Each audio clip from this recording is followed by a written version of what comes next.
How to manage your test anxiety. Anxiety is a fact of life, and it's something that you can't just take a pill for and cure it. Anxiety is something that you manage. It exists on a spectrum. You can experience anxiety from the ratings of maybe 1 to 10, 10 being the highest and 1 being the lowest, and it'll fluctuate depending on what phase of life you're in, or even the day or the time of the month that you're in. But when it comes to test taking anxiety, that's something that you can ameliorate a little bit more efficiently than general anxiety. And if you do have severe anxiety or even general anxiety, I highly recommend that you speak to a professional, because they'll give you realistic expectations and realistic approaches to dealing with your anxiety. Now, when it comes to subclinical anxiety, such as test taking anxiety or mild anxiety, I have a few tips for you. Some tips that I use to manage my test taking anxiety, because I have crazy, insane test taking anxiety. I remember when I first started taking these IT exams, the CompTIA exams, I used to get nauseous. My heart used to pump super fast. I would just sort of spiral out of control, and I'd have to talk my way into getting back in the zone, which leads us to our first tip. Practice mindfulness. Mindfulness is simply bringing your awareness to the present moment. And how you bring your attention to the present moment is to notice your surroundings. Notice the texture of this desk, or notice the texture of your headphones, or paying attention to your breath. When you bring your attention to physical sensations, your five sensations, your five senses, essentially you're pulling energy away from your mind and bringing it into your sense perception of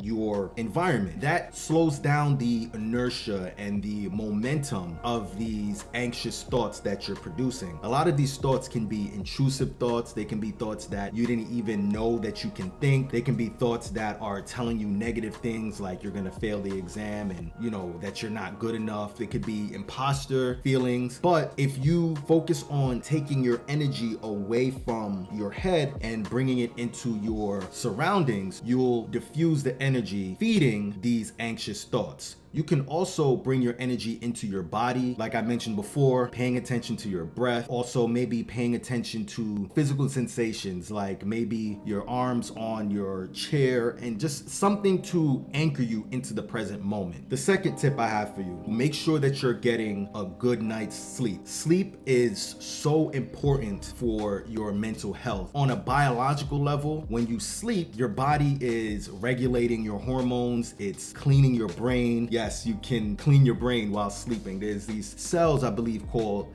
glia cells that are pretty much the trash men of your brain. They go through your brain and your whole nervous system, and they clean up a lot of the junk and a lot of the environmental toxins. And there are mechanisms by which your nervous system, your central nervous system, cleans your brain and your efferent and I believe afferent nervous system, right? Pulling from anatomy and physiology. So getting good enough sleep is essential to managing your mental health. Now, I'm not saying that you will get a great amount of sleep and then next thing you know, oh, you're cured of anxiety. No, that's not what I'm saying at all. What I'm saying is that getting good sleep helps you to manage your testing anxiety, because feeling well rested and being well rested, you just feel better. Everything seems to make sense. All is well with the world.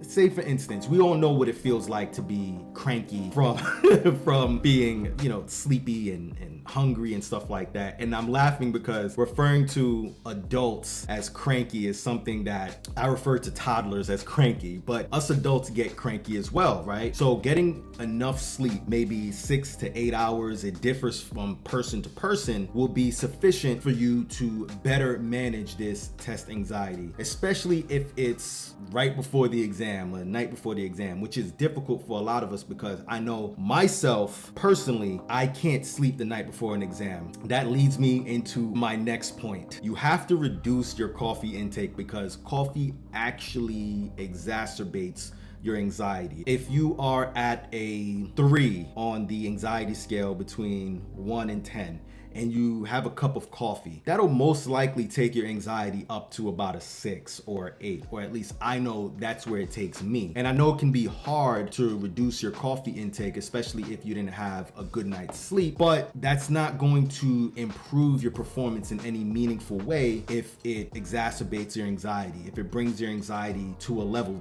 10, you're not going to be able to sit down and focus on your exam. Story time. When I was taking the CCNA, I didn't get a good enough sleep before I took the exam. I was pretty much up all night. My body felt like it was, kind of on fire. I was just so anxious. I was so wound up, and I ended up getting about 4 hours of sleep, which was just a nightmare because this exam was no joke. It was the hardest exam I've ever taken in my life, and I needed all of the mental energy possible in order to pass this exam. So I drank coffee, which was not a great idea because I hadn't had a cup of coffee in a very long time up until the day that I took the exam.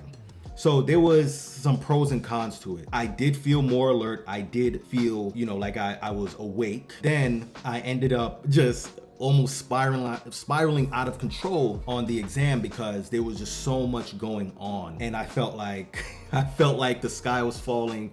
I felt like I was gonna fail the exam, and it was a bad experience from the anxiety point of view of it. But I ended up passing, which was great, but I vowed to myself that I would never drink coffee before an exam again. It was just not a good idea, right? So I would highly recommend that you either reduce your coffee intake or completely get rid of coffee cold turkey at least a month out from the exam to give your body time to adjust, because I know some people are physically dependent on coffee, but I don't know, you have to weigh the pros and cons. If you suffer from anxiety, period, I would highly recommend that you monitor your coffee intake in general, because I think that it can lead to you being more anxious in the long run. The next tip I'm gonna give you is to trust in your studies. You've been studying for this exam for an extended period of time, and if you took the time to study for this exam properly, then you have nothing to be anxious about. At least that's what I told myself each time I took my exams, and it worked. I reflected on how hard I worked to study for these exams. It allowed for me to relax, along with the mindfulness techniques that I use. I'm reflecting on it right now because think about it. If you put in the work and you've dedicated a huge part of your life to studying, and you got good materials, and you just had your head down working hard for this exam, there's no reason why you should be anxious, right? You shouldn't feel like you're underprepared because you've actually prepared for the exam. And I think a lot of the anxiety that we have stems from feeling unprepared, right? Which leads me to my next point. What are you really afraid of? I think that when we're having anxious thoughts or imposter feelings or any kind of thoughts that are contrary to who we are, we should put them in the open. We should shine a flashlight on what we're actually afraid of. Are we afraid that we're going to fail the exam? Well, put that in the sunlight. And they say sunlight is the best disinfectant. And it's true, because when you bring attention to what you're actually anxious about, it doesn't have the power to sneak attack you. And that's how these anxious thoughts work. They attack you when you're sleepy, when you're cranky, when you're hungry, when you're just overall not feeling the best. So when you take some time and just sit down, and I'd highly suggest that you put your phone away, you take some time to really reflect. You are giving attention to those thoughts, and you're taking away its power to harm you mentally. Again, if this is something that you suffer from frequently and it's debilitating, I would highly suggest that you seek professional help, because that is a whole other level. In this video, I'm just talking about test-taking anxiety and subclinical anxiety that you can pretty much manage on your own. And key word is to manage. Really focus in on that word, managing anxiety, because anxiety exists for all of us. It's an evolutionary trait, and if we don't have this evolutionary trait of anxiousness, we're not going to be propelled to do difficult things or do things that we need to do, right? So I think that anxiety serves this function for